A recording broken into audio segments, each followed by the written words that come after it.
ہمارے ہاں ایک لفظ چلتا ہے شریکہ برادری، اور یہ شریکہ برادری کا لفظ جو ہے یہ بڑا خوبصورت لفظ ہے، شرکت سے ہے، دکھ درد میں شریک، معاملات میں ساجی، یہ ہے اس کا مفہوم۔ لیکن ہم اس کا مفہوم الٹ لے چکے ہیں، شریک سے مراد مخالف، حالانکہ شریک سے مراد مخالف نہیں ہے، شریک سے مراد شرکت والا ہے۔ فقہا نے لکھا کسی سے قتل خطا ہو جائے، ایک تو ہوتا ہے قتل عمد، جان بوجھ کے کسی کو قتل کرنا، تو اس کی سزا تو قصاص ہے، یا وارث راضی ہو جائے تو دیت ہے۔ لیکن کسی نے جان بوجھ کے کسی کو قتل نہیں کیا، قتل عمد نہیں تھا، قتل خطا تھا، دور سے اس نے شکار کے لیے تیر چلایا تو وہ جا کے کسی جنگل میں کام کرتے ہوئے شخص کو لگ گیا، تو یہ قتل عمد نہیں تھا، قتل خطا تھا، تو اس کا قصاص نہیں ہے شرعاً، اس کی دیت ہے۔ تو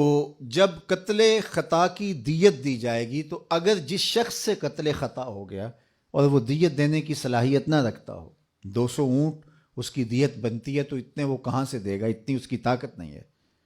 تو پھر یہ جس کو ہم شریکہ برادری کہتے ہیں، فقہا نے لکھا ہے کہ یہ کام کریں گے اس کے ساتھ، اس کی جان چھڑانے کے لیے اپنے مال سے اس کی دیت ادا کریں گے۔ کیوں؟ اس لیے کہ یہ شریک ہے اس کے، ان کا شریک ہونا متقاضی ہے اس بات کا کہ وہ اپنے بھائی کی جان چھڑائیں اور اس کے لیے دیت دیں، تو یہ تو پھر دکھ درد کے ساجی ہوئے، نہ کہ مخالف ہوئے۔ تو صلہ رحمی ہمارے دین نے ہمیں سکھائی ہے۔ آقا کریم علیہ السلام نے جب فتح مکہ کیا تو اس وقت قریش تھر تھر کانپ رہے تھے، چونکہ انہوں نے جو آقا کریم علیہ السلام کو اذیتیں دی تھیں، تکلیفیں پہنچائی تھیں، کوڑے پھینکے حضور علیہ الصلاۃ والسلام کے دروازے پر، کانٹے پھینکے حضور کی راہوں میں، اور عقبہ بن نبی معیط نے اجریاں ڈلوائیں، اسی طرح باقی لوگوں نے جو جو اذیتیں پہنچائیں سب کو یاد تھی۔ اب آقا کریم جب فاتح بن کے مکہ المکرمہ میں داخل ہوئے تو یہ تھر تھر کانپ رہے تھے، انہیں لگتا تھا کہ ہماری گردنیں کاٹ دی جائیں گی، اور اگر ہمیں بہت ہی چھوٹ ملی تو جان کی امان بھی پا چکے تو اتنا ضرور ہوگا کہ ہمیں شہر بدر کر دیا جائے گا، اور وہ اس کے لیے ذہنی طور پہ تیار تھے۔ تو یہ جمع ہو کے حضور علیہ السلام کے پاس جب آئے تو آقا کریم نے فرمایا بتاؤ میں تمہارے ساتھ کیا سلوک کروں، تو انہوں نے رحم کی بھیک مانگتے ہوئے کہا کہ کریم باپ کے کریم بیٹے ہیں آپ،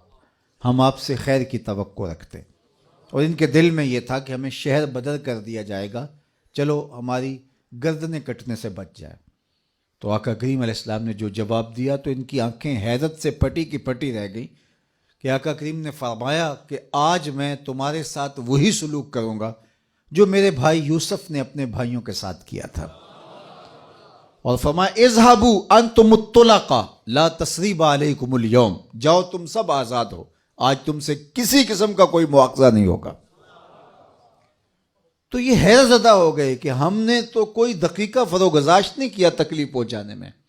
ہم نے تو کوئی اذیت نہیں چھوڑی جو ان تک نہ پہنچائی ہو، لیکن آج ان کا یہ رویہ، تو رشتہ داروں کے ساتھ یہ سلوک، جب آپ قابو پا لیتے ہو کسی کے اوپر تو پھر جو ہے وہ تکبر سے اچھل کے چلنے کی ضرورت نہیں ہوتی ہے، بلکہ معاف کرنے کی ضرورت ہوتی ہے۔ اور اللہ کے محبوب علیہ السلام نے 3 چیزیں قسم کر کے کی ہیں۔ حضرت ابو کبشہ الانماری رضی اللہ تعالیٰ عنہ سے یہ روایت مروی ہے، آقا کریم نے فرمایا کہ 3 چیزیں میں قسم کر کے کہتا ہوں، ان میں سے ایک، جب کوئی شخص کسی کو معاف کر دیتا ہے، حضور نے فرمایا میں قسم اٹھا کے کہتا ہوں کہ اس کی عزت میں کمی نہیں ہوتی، معاف کر دینے سے کوئی فرق نہیں پڑتا، فرمایا یہ چیز میں قسم کر کے کہتا ہوں۔ تو آقا کریم نے سب کو معاف کر دیا۔